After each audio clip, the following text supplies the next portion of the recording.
Hello dear students, कैसे हैं आप।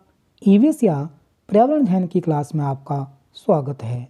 बच्चों, आपने पिछली वीडियो में जाना था कि अटैक्स या हमले क्यों किए जाते हैं और अटैक या हमले करने के लिए तोप का प्रयोग किया जाता था।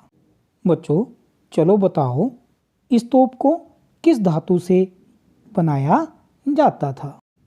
नहीं पता? चलो जानते हैं। आप 5th क्लास की ईवीएस की बुक लुकिंग अराउंड या आसपास का पेज नंबर 93 ओपन करें और इस वीडियो के साथ साथ इस टॉपिक को अपनी बुक पर भी देखें। The big gun that Shridhar saw was made of bronze. Shridhar ने किले में जो तोप देखी थी वो कांसे की बनी है। Have you seen anything made of bronze?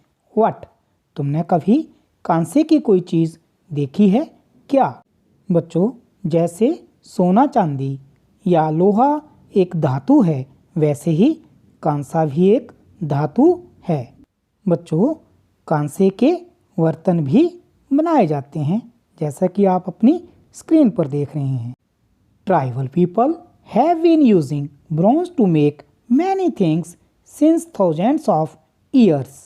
कांसे की चीजें हजारों साल पहले से आदिवासी बनाते आए हैं। One wonders how they took out copper and tin from the deep mines. आज भी सोचकर हैरानी होती है कि गहरी खानों में से तांबा और टिन कैसे निकालते होंगे। And turn them into beautiful things. फिर कैसे उनसे सुंदर सुंदर चीजें बनाते होंगे। तो बच्चों, सोचकर देखो तो जरा। आज माइंस या खानों से इन धातुओं को निकालने के लिए मशीनरी का प्रयोग किया जाता है और पिघलाने और बर्तन बनाने के लिए भी मशीनों का प्रयोग किया जा रहा है, परंतु पुराने समय में ये मशीनें नहीं होती थी। फिर वे लोग कैसे काम करते होंगे। Find out from your elders about some of the things made from bronze that were or are still used in your house. तुम्हारे घर में या आसपास कांसे की कौन कौन सी चीजें थीं या आज भी हैं। From its colour try to identify which one of them is made from copper, which from brass and which from bronze. रंग से पहचानने की कोशिश करो कि कौन सी चीज तांबे की, पीतल की और कांसे की बनी है। बच्चों, इन तीनों मेटल्स का कलर या रंग अलग अलग है, तो आप इन्हें रंग से भी पहचान सकते हैं। बच्चों, आप अपनी स्क्रीन पर देखें, यह है कांसे के बर्तनों का रंग और ये पीतल या ब्रास, ये है कॉपर के बर्तनों का रंग। आप इन्हें ऐसे पहचान सकते हैं। When there was no telephone, जब टेलीफोन नहीं था, दीदी asked us to wait at the king's palace. She herself went to Fateh Darwaza. दीदी हमसे राजा के महल में एक जगह खड़े रहने के लिए कहकर खुद फतेह दरवाजा पर चली गई। A while later we heard दीदीज वॉइस। कुछ देर बाद दीदी की आवाज आई। Alert, I am Sultan Abul Hasan. I am very fond of music and Kuchipudi dance. कुछ देर बाद दीदी की आवाज आई। होशियार, मैं सुल्तान अबुल हसन हूँ। मुझे गाना बजाना और कुचिपुड़ी नृत्य बहुत पसंद है। We all laughed.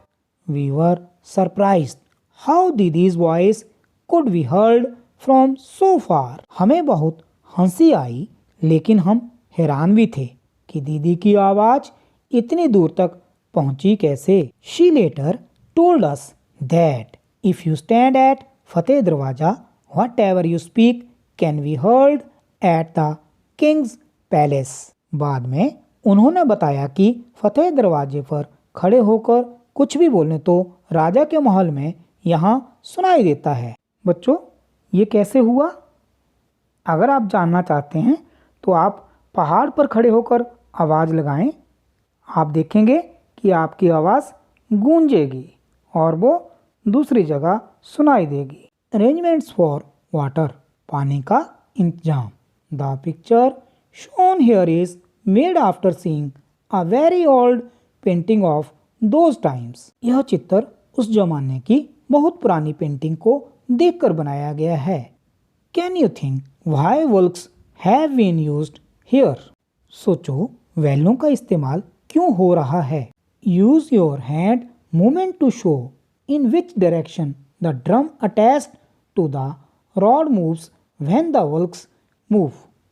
अंदाजा लगाओ कि बैलों के घूमने से इस डंडे के ठीक नीचे लगा ड्रम किस दिशा में घूमेगा. Look, this pole shown under the ground joins with another wheel which has a number of rods on it. देखो दांतेदार पहिए से लगा डंडा जमीन के नीचे से जाकर किस पहिए से जुड़ा है. Now imagine how would this garland of rods lift water from the well.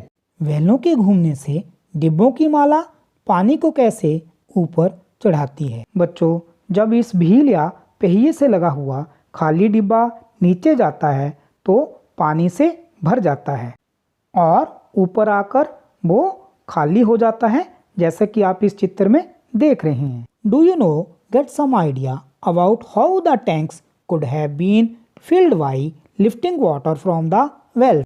अब क्या कुछ पता चला कि किस तरह पानी को कुएं से निकालकर टैंकों में भरा जाता होगा. Even today we can see clay pipes in the walls of the fort.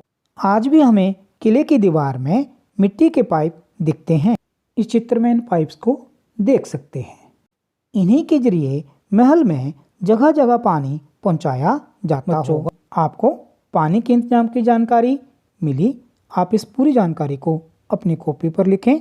इस वीडियो में इतना ही. Have a nice day.